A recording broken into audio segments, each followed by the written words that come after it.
Hey there guys, SMDBZX here at freaking 11:40 at night, nearly midnight when I'm recording this. So as you can tell from that statement, and by the day, obviously this did not come out on Friday.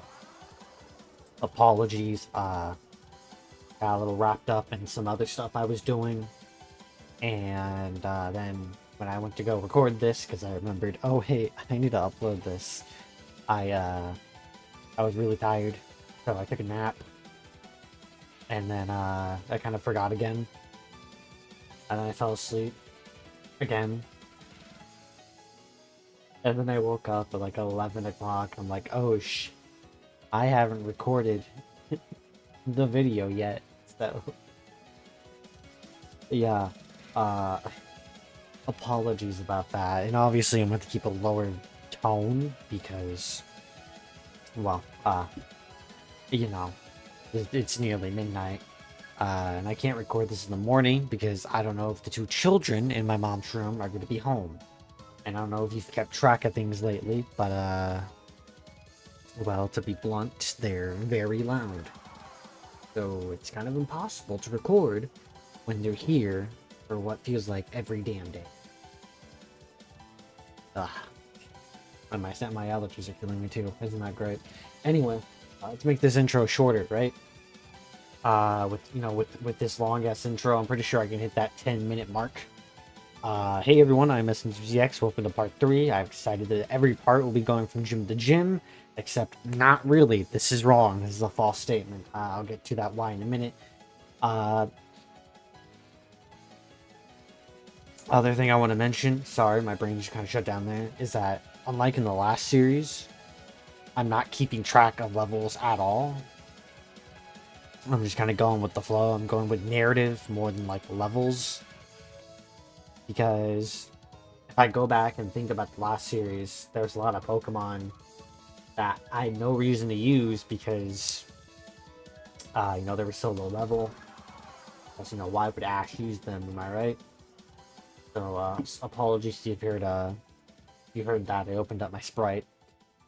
The second thing I want to tell you guys about is that, as I just said, I'm trying to make every episode go from gym to gym. However, Pewter City to Cerulean City is 2 episodes. There's 1 episode in between them. So, didn't exactly have time to... there wasn't enough there to make a whole what if. So I extended it a little bit. And instead of going from gym to gym, we're just going to make sure there's at least 1 gym battle in every episode. And if we do that, there should be 9 parts. This is unless 2 gym battles are really, really close. Like, I start the episode with the gym battle, I go 2 episodes later, and there's another gym battle. I don't know if that's the case, I'd have to check, but there you have it. Oh no, I'm yawning. Okay, I better get this over with. Catch you next time. Thanks for sitting with me through this long intro. Bye-bye. As KETCHUM makes his way towards Mount Moon, with his recent victory over Brock, he is confident. But as he's walking towards Mount Moon, a wave of Zubats fly out of the cave. Now you might be thinking, Ash has 3 flying types, so he won't catch this because he's a competent trainer. But that's where you're wrong. Because I'm the writer, I get to say what he does. No, I'm just kidding. You have to remember that while Ash is a lot smarter here, one might say competent, he's still the same guy who wants to catch a bunch of different Pokemon.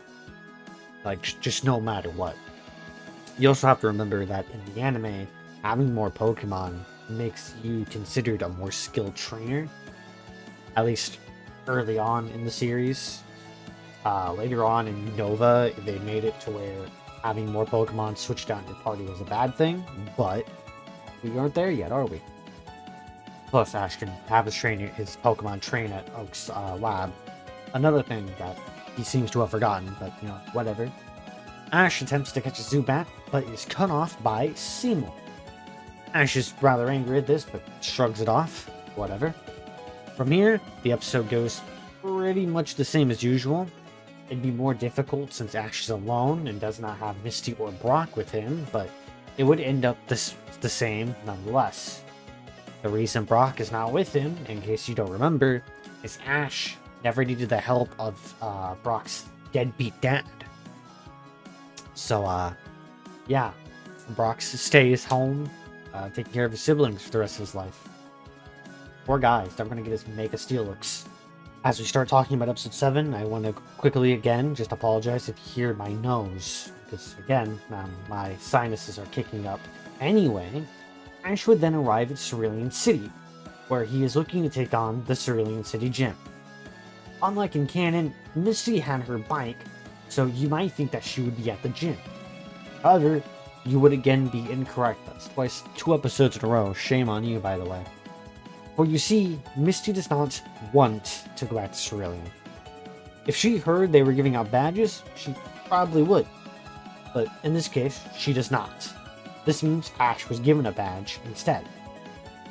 If you remember in canon, Misty tried her darnest to get Ash and Brock to go somewhere else. It's kind of crazy, but I know it is what it is. Ash is quite upset at the fact that he's just being given a badge. However, there is nothing he could do about it since they refused to battle him.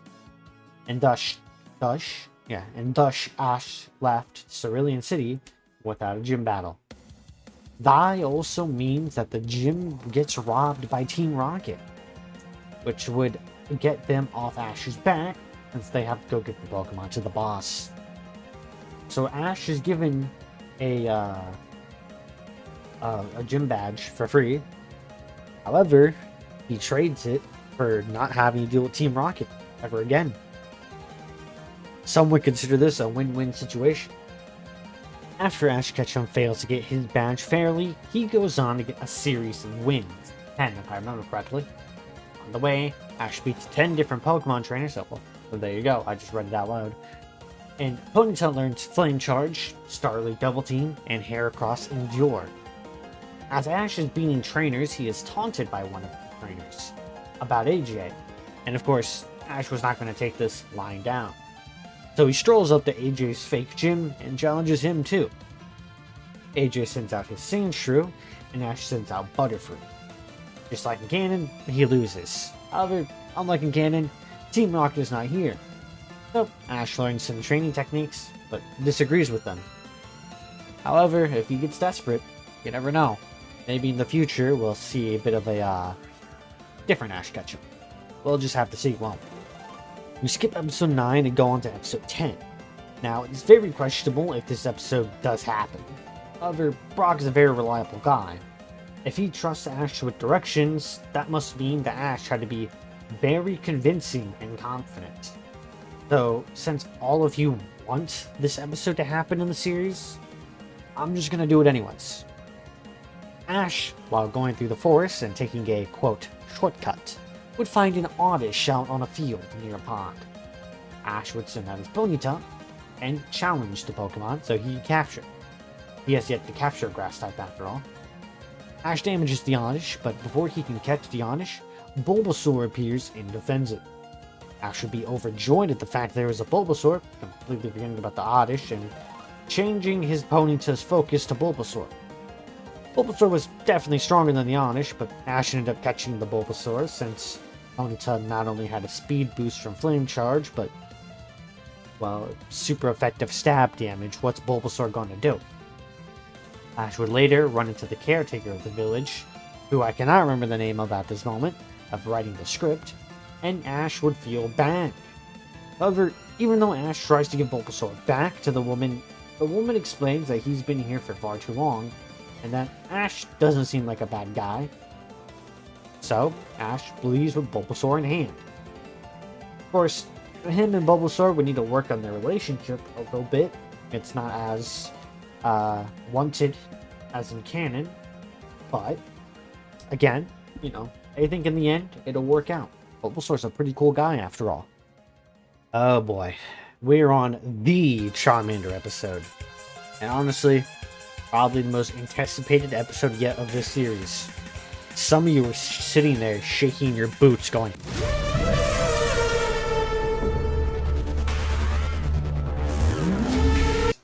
it's Charmander's canon event, guys. It's the SMDBZX canon event. What are we gonna do? And you know, you see me, I'm sitting there, like I'm holding a gun, and I'm looking at Charmander with something fierce in my eyes. So before we talk about episode 11, I think we need to talk about this for those who might not be understanding what I'm talking about and why the Charmander episode is a, quote, canon event, end quote. So I know I got more subs when I originally uploaded this remake, and of course I got even more subs after uploading the Ben 10 series.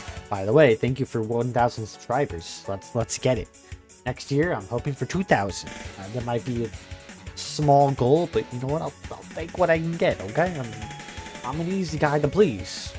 Sometimes. But, let me tell you, all you people, many people were not happy with me in the original series because of this episode. In the original version of this series, rest its soul, because it did not deserve the treatment I gave it, I had actually killed Charmander. Simply put, Charmander has the most plot armor in the whole franchise, and you cannot change my mind. Realistically, he should have died on this episode. In fact, Charizard should have died in the Orange Islands because of the treatment he was getting from that freaking Poliwrath that one time. And, well, a lot of people were upset with this. They refused to accept the facts and realism I was dropping down. In other words, they were coping. So, what about this time? What's going to happen in this series? Is SMDBZX about to commence a canon event on this Charmander? Well, Miguel's going to be rather pissed off because I'm actually breaking the canon. I'm going to do things my own way. Well, you guys are going to do things your own way. That reference didn't work out as well as I creased out. Charmander's going to live, okay? That's the point. Charmander's living, okay? Got it? Understand? Good. As Ash is walking along the route, he runs into Charmander on a tree trunk. He tries to catch the lizard, but fails. But since Brock and Misty aren't here to demotivate him, he sends out Ponyta. After all, if it's deflecting the Pokeball, just beat the crap out of it until you can catch it, right? That's how Pokemon works. You beat Pokemon until you can shove them in your Pokeball. He's not doing anything wrong, guys. Ponyta weakens the Pokemon even further, and then he throws the Pokeball to capture Charmander. He has Nurse Joy check on the Pokemon, and she explains that it's very unhealthy. Unfed, injured, etc. Ash explains that he just caught it outside the Pokemon Center, and this leaves them wondering why a Pokemon would just be sitting there on a tree trunk. Ash would then appear about the D-bag who released Charmander. Ash would ridicule the trainer for this decision, and Ash would challenge him to a battle. The next morning, because, you know, it was nighttime and raining, Damien would send out his Groundler, and Ash would send out his newly caught Charmander. Damien then begins to beat the tar out of the Fire Lizard with Groundler, and left the Fire Lizard confused. Ash would then explain to Charmander that if Damien actually cared about him, then why is he beating the tar out of him instead of just taking him back peacefully?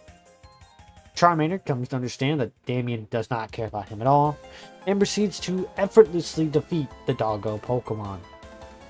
Damien would then try to take Charmander back, but was flamethrowered, leaving Ash with his Charmander and it not being dead.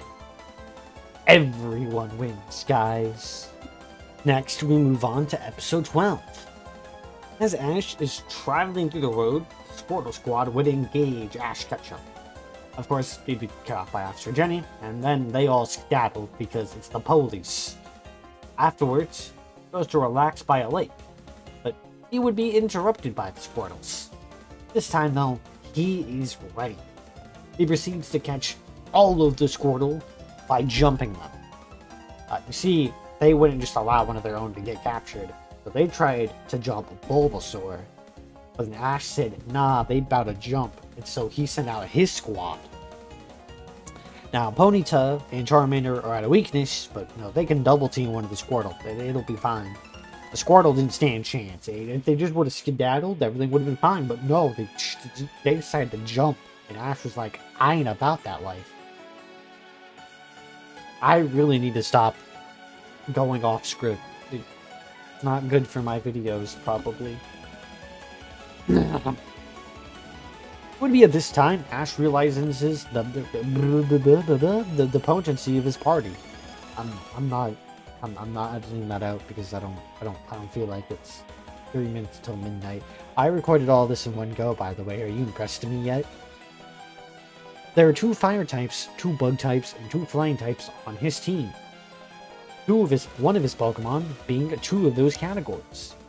So in town, he takes out Butterfree and Charmander, and takes the strongest Squirtle on his squad. Or of the squad, that's what I meant to say. This Squirtle would not be so happy because he was abandoned by his trainer, but just like Bulbasaur, he too would learn to enjoy his time with Ash Ketchum on the road, and he won with the team. Probably should have ended the recording before doing that, huh? Visual novel called Pokemon Academy Life, and we try to record it every weekend, or almost every weekend, but we haven't because difficulties between me and David's scheduling. I play all types of games over there, so yeah, hop on over there, have a good time. Right now, my solo series are Yu-Gi-Oh! And GBO 2 recordings. Gun Battle Operation 2 recordings I randomly upload. Don't expect a schedule, but if you want to see me more often, hey, there you go. Until next time, guys, peace out, and remember, we're all Pokemon Masters.